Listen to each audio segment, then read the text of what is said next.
Welcome to Global Sky Update. Please subscribe to my channel and press the bell icon for more updates. I bet you didn't know the story behind the broadcast that shook the world. The news ticker flashed across the screen. Red, white, and urgent. It was an ordinary Tuesday until alerts started pinging from Geneva, New York, and London. Something big was happening. Anchors scrambled, reporting an unprecedented announcement from the United Nations General Assembly. The world held its breath. Was it a new treaty? A ceasefire? No one knew. Speculation exploded across social media and newsrooms, but this story wasn't about conflict or disaster. It was about a choice. Inside the UN, tension was electric. Cameras pointed at the podium, journalists whispered updates. The Secretary General was set to announce the keynote speaker for the Global Education Summit, the voice to shape the next decade. Rumors swirled: presidents, tech billionaires, Nobel laureates. The world expected a familiar face.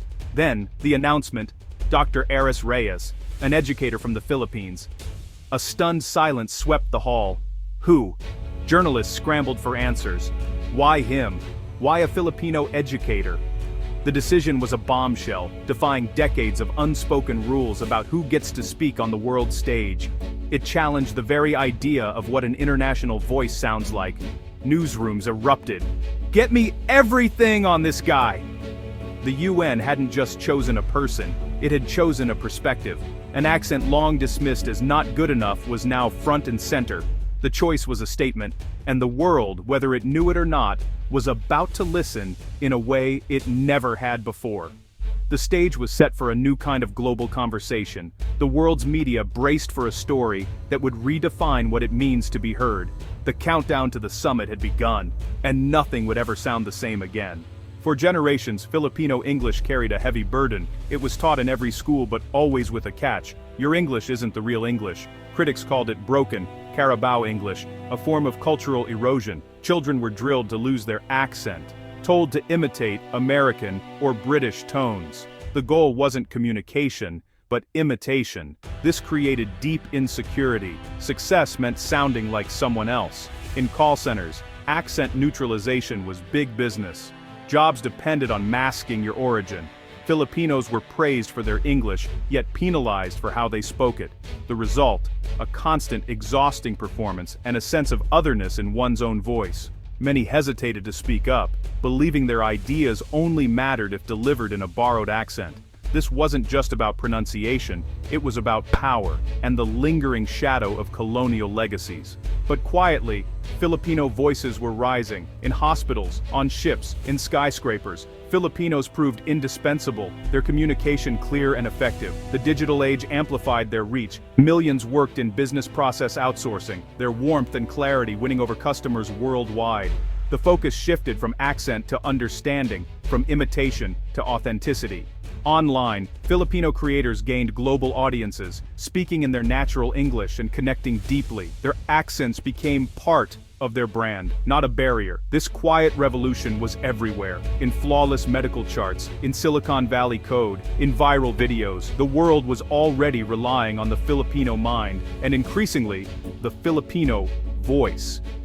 That gentle cadence became associated with competence and warmth.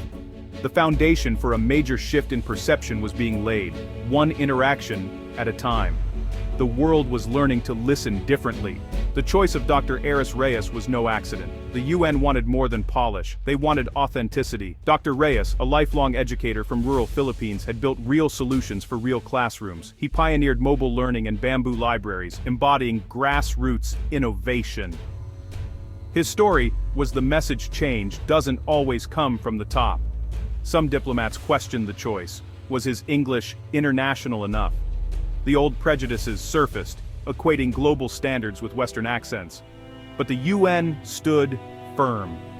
The power of a message lies in its substance, not its accent.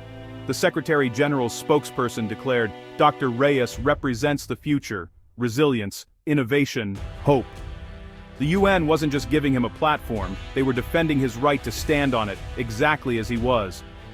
The stage was set for a speech about more than education, it was about who gets to be heard. The world was watching, and the stakes had never been higher. The moment was bigger than one man.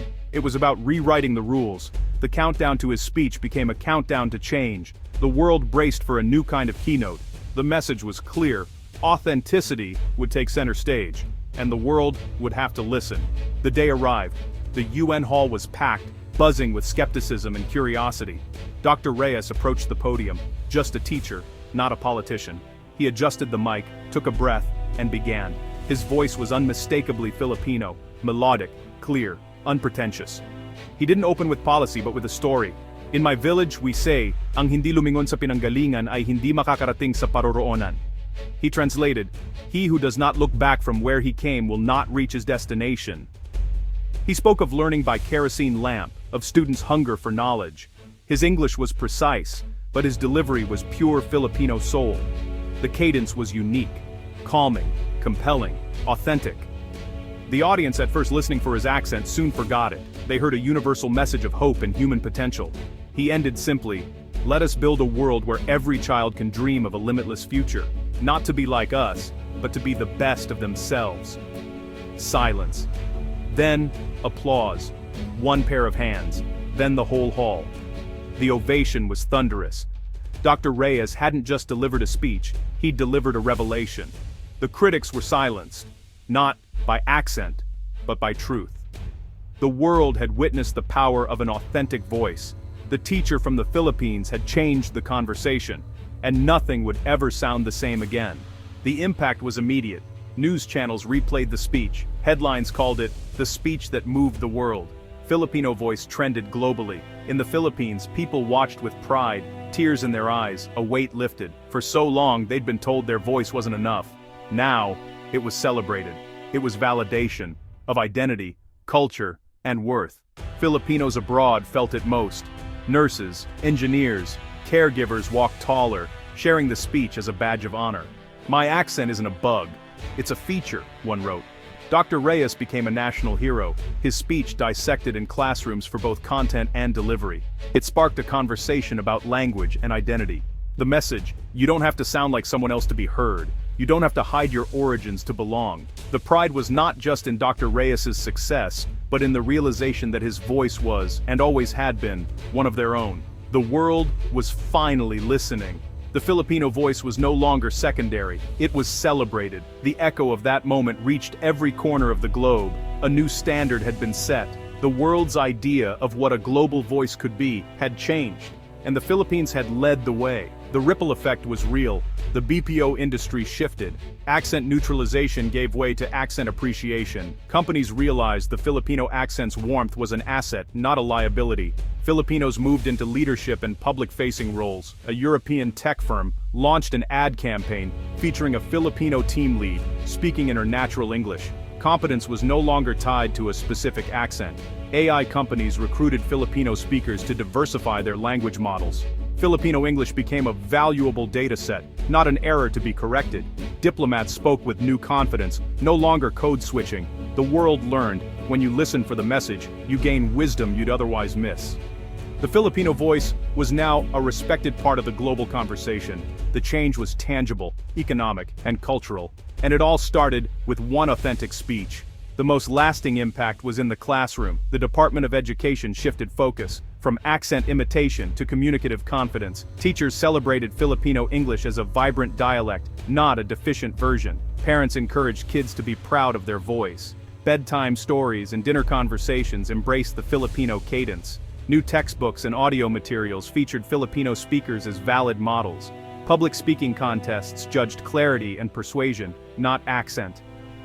A new generation grew up articulate, confident, and authentic. This was about more than language, it was about decolonizing the mind. Students learned their culture and experiences were worthy of expression. Dr. Reyes's speech gave them permission to be heard. A movement was born in every classroom. The next generation would never doubt their right to speak. Dr. Reyes's story became a global anthem for authenticity. His speech sparked conversations about linguistic diversity worldwide. In India, Nigeria, Singapore, people reclaimed their own Englishes. The Filipino experience became a case study in reclaiming voice and enriching global dialogue. Corporations saw value in linguistic diversity. The idea of a single, correct English began to crumble. The movement was about more than accents. It was about the right to be yourself. People in every field felt empowered to bring their whole selves to their work. Dr. Reyes proved authenticity isn't a barrier, it's the key to success. The world learned to listen with more patience, curiosity, and respect.